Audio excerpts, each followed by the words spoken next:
buñ ko defee mu dem moo tax le président de la république bi mu jotee rapport cour des comptes dafa wax premier ministre am recommandation yi nga xam ni cour des comptes nee na ko def mu war koo def parce que tey si suñ administration bëri na ay failles et que quand la cour des comptes fait un audit elle ne se limite pas seulement à faire un audit financier elle fait benn audit boo xam ne organisationnel du point de vue même administratif pour regarder tous les manquements et te donner des recommandations donc la cour des comptes elle vient juste comme un partenaire en fait c'est comme bu fekkee dañu nekk ci entreprise da ngay ñëw nga ne da ngay def audit interne tu dois auditer le personnel, auditer la stratégie de l'entreprise, auditer les procédures. Donc la Cour des comptes, elle vient en appui pour regarder du point de vue de l'organisation de ces institutions. Donc la Cour des comptes a fait des recommandations et parmi ces recommandations, c'est du point de vue... Maintenant, il y a des manipulateurs. La Cour des comptes, Cour des comptes, c'est pas son job. La Cour des comptes, c'est comme un médecin qui regarde, qui fait un diagnostic pour xool sa yaram lan moo ci baax ak lan moo ci baaxul donc loolu c'était important ñu xam ko beneen bi sujet boo xam ni premier ministre waxtaane na ko démb ma déglu ko ci discours am mooy ginnaaw bi nga xam ni am nañ benn situation financière boo xam ni c'est catastrophique parce que ils ont hérité d'une gestion calamiteuse de nos finances publiques là il y a une réalité et dans cette réalité il faut faire des réaménagements maintenant réaménagement yi mu wax ñu nangul ko aussi parce que nag bu fekkee ni da nga bëgg fekk benn kër boo xam ni jox nañ la ko nga bëgg a ñëw rek yokk étage soo moytul yëpp dina màbb sa kaw donc da ngay xool li nga xamante ni moo nekkoon cëslaay ak yenn fondement yi nga mën ko defaraat moo tax il faut ñu restructurer si wàllu koom-koom moo tax bi muy wax ni ci wàllu rationalisation en commençant d'abord par yenn agence yu bëri yi nga xamante ni yenn yi amul njëriñ parce que amul efficacité mais agence yi nga xamante ni ñoom ñooy chevauché wu bokk li ñuy def am na ay agence yoo xam ne ñoo bokk même cible bokk même mission ñu fexe nuñ leen di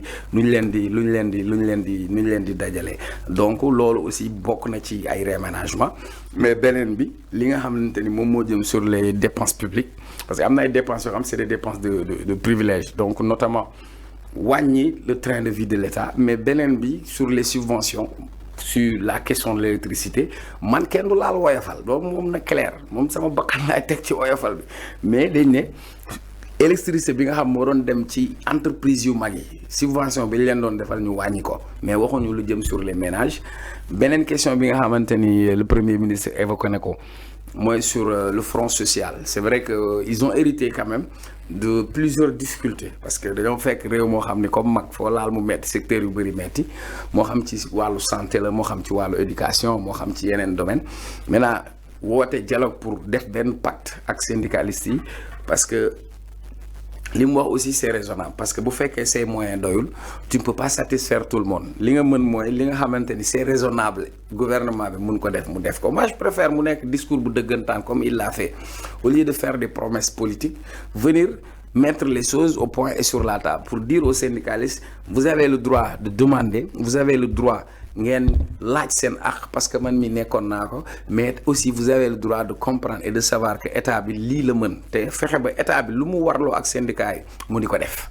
parce que problème Macky Sall leen la woon bu waxtaan ak syndicalistes yi day jël ay engagement ñu signé mais duñ ko respecté bon vaut mieux nga bañ a signer engagement boo du respecté nga wax li nga xamante ni moom moo fi nekk ñëpp accepté ko sur une situation où on demande aux Sénégalais de serrer la ceinture parce que on a besoin de restructurer l'économie beneen bi nga xam ne wax na ko ça m'a rassuré parce que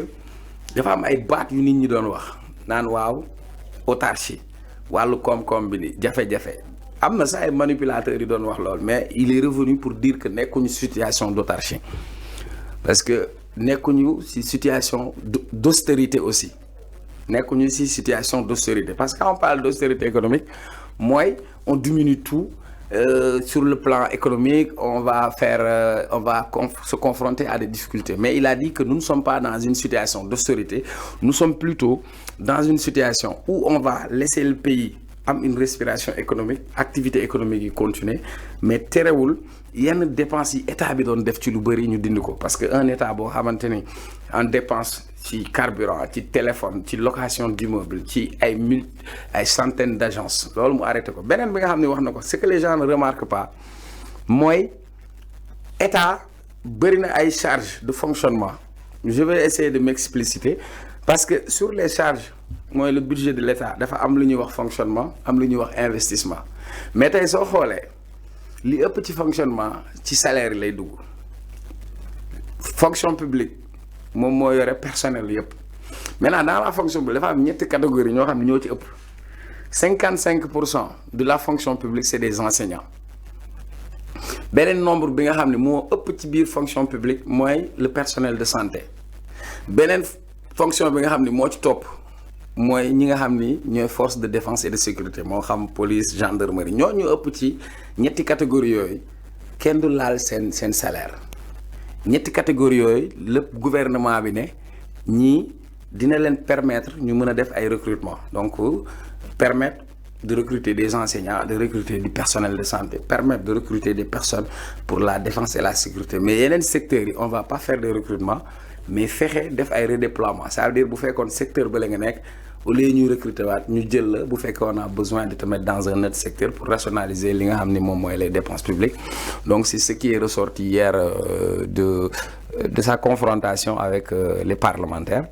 Donc espérant que beneen sujet bi nga xam ne wax na ko mooy par rapport ak dund bi et dund bi moom il faut ñu taxaw ci c'est important ñu taxaw ci parce que moi je l'avais toujours dit un gouvernement ne peut pas prendre des mesures si ces mesures ne sont pas suivies ça veut dire que mesures yi elles n'ont pas été bien faites parce que le ministre du commerce waxoon na wàññi nañ dund mais tey dans la réalité soo demee ci marché wala nga dem ci boutique prix yi nga xamante ni moom la ñuy jaayee wuute na ak gouvernement bi li nga xam ni moom la digal wala moom la wax donc nag loolu su amee ça veut dire que am na faille ci système bi moi je l'ai toujours dit munoo jël mesure te du am suivi donc le gouvernement avait annoncé dafay recruter ay contrôleurs 1000 contrôleurs yoo xamante ni ils vont aller contrôler les prix